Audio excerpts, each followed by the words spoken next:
Assalamualaikum warahmatullahi wabarakatuh. Alhamdulillahirabbil alamin. Allahumma shalli ala Muhammad wa ala ali Muhammad. Hari ini kita berjumpa kembali dalam program Tahsin bersama Rumah Keluarga Indonesia Skala Ibu Sukasari. Ini adalah pertemuan kedua setelah sebelumnya kita sudah berjumpa dalam materi pendahuluan hari yang lalu. Insya Allah untuk hari ini kita akan masuk pada pembahasan yang berikutnya, yaitu kaidah dasar tahsin, cara membaca mad 2 harokat. Insya Allah mudah-mudahan ibu-ibu dan teteh-teteh semua tetap semangat untuk mengikuti program ini. Dan semoga juga Allah berikan kesehatan lahir dan batin, insya Allah. Nah, kita akan mulai pada pembahasan materi, namun sebelum kita masuk pada bagaimana cara membaca huruf mad 2 harokat, sebelumnya saya ingatkan kembali mengenai kesalahan umum dalam membaca Al-Quran. Nah, ini sumbernya saya ambil dari buku Tahsin Maqdis ya. Insya Allah, alhamdulillah saya berkesempatan juga dulu belajar di Maqdis, di Tarki, dan di Al-Taqi Jendela Hati. Juga pernah bergabung di Pintar Institute sebagai tim pengajar. Alhamdulillah saya banyak belajar dari sana.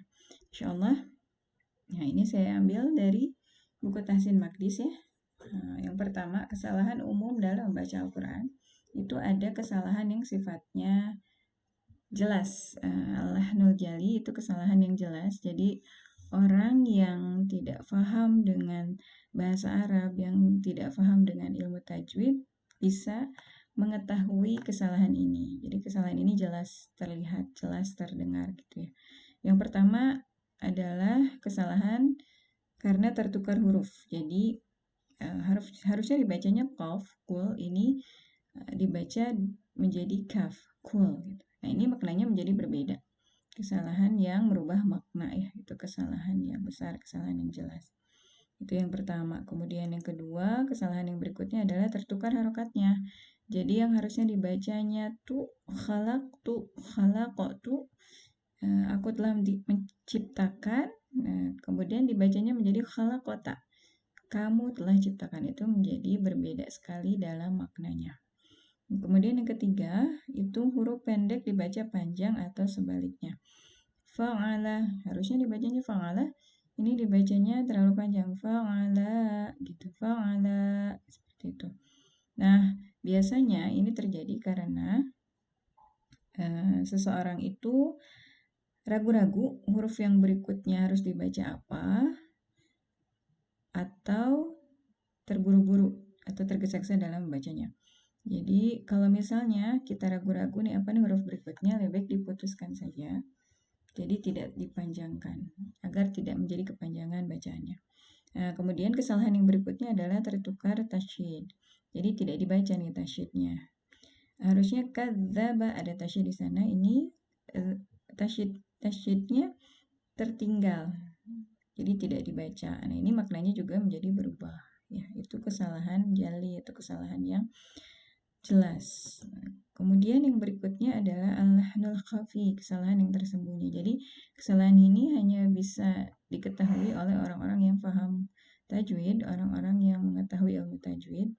Nah, itu baru bisa diketahui gitu ya. Kalau misalnya belum tahu, itu biasanya sulit membedakan apakah ini salah atau tidak.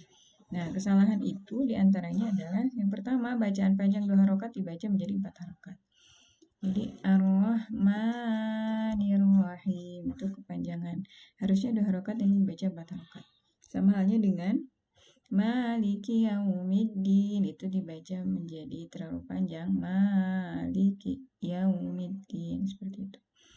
Nah, kemudian yang kedua adalah bacaan panjang 4 harokat dibaca 2 harokat. Yang harusnya itu minimal 4 harokat. Itu misalnya nih pada mad yang ada tanda alisnya dan ada hamzahnya seperti ini, itu dibacanya menjadi terlalu pendek. Wa ammasaila, seperti itu misalnya. Nah, kemudian yang berikutnya adalah tergesa-gesa dalam gunnah. Jadi tidak menahan gunnahnya, tidak ditahan. malikin nas, seperti itu misalnya. Itu adalah kesalahan-kesalahan yang sifatnya khafi atau kesalahan yang tersembunyi. Nah, itu hal ini khusus untuk al-lahnul khafi ini insya Allah akan kita bahas bagaimana solusinya di pertemuan-pertemuan berikutnya. Pertemuan sekarang dan pertemuan berikutnya. Di sumber yang lain juga ada kesalahan khafi itu diantaranya juga memantulkan huruf yang tidak seharusnya dipantulkan. Misalnya huruf-huruf sukun yang itu bukan huruf qalqalah kemudian dipantulkan karena terlepas makhrajnya. Insyaallah itu akan juga kita pelajari terutama ketika dalam prakteknya ya, praktek membaca Al-Quran. Nah, selanjutnya untuk solusi tadi membaca huruf mad yang kepanjangan itu solusinya adalah dengan diayun aja. Itu solusi dari khususnya yang diajarkan di Makdis ya. Itu diayun juga di jihad juga sama sih, di tarki juga sama. Jadi solusi umum ketika kita akan membaca mad yang 2 harokat supaya tidak kepanjangan atau tidak juga kependekan, cara yang paling mudah adalah dengan mengayunnya saja agar konsisten gitu ya, insyaallah. Nah, di mana saja tempat-tempat tanda-tanda panjang mad 2 harokat ini yang pertama ketika fathah bertemu dengan alif. Fathah bertemu dengan alif ya, alif mati. Nah, ini dibaca 2 harokat. Cukup diayun saja fa'ahyakum. Ini contohnya ya. Diayun saja fa'ahyakum seperti itu. Nah, kemudian yang kedua adalah fathah berdiri seperti ini. Ini dibaca 2 harokat juga. Zalika gitu. Kemudian yang berikutnya adalah fathah bertemu alif bengkok. Fathah bertemu dengan alif bengkok. Al-ashqa seperti itu dibacanya. Diayun. Kemudian kasrah bertemu ya sukun. Ini kasrah bertemu dengan ya sukun itu pun dibaca 2 harokat dengan cara diayun agar konsisten atau agar mudah mencapai 2 harokat, tidak kepanjangan dan tidak kependekan. Yahdi seperti itu. Kemudian kasrah berdiri pun dibaca 2 harokat. Liqaumihi seperti itu. Kemudian dhamma bertemu waw sukun. Yu'minuna. Kemudian yang terakhir adalah dhamma terbalik.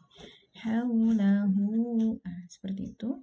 Itu adalah huruf-huruf cara membaca huruf mad 2 harokat ya, insyaallah mudah untuk dipraktekkan. Mudah-mudahan kita Allah mudahkan untuk menguasainya insyaallah. Nanti untuk lebih jelasnya, untuk lebih dalamnya lagi insyaallah kita akan pelajari atau kita akan perdalam saat praktek atau penugasan insyaallah. Nah, itu saja barangkali materinya. Mudah-mudahan bermanfaat dan mohon maaf apabila ada kesalahan dan kekurangannya. Terima kasih. Jazakunallahu khair. Mudah-mudahan Allah menjadikan pertemuan ini menjadi amal saleh. Demikian, Assalamualaikum warahmatullahi wabarakatuh.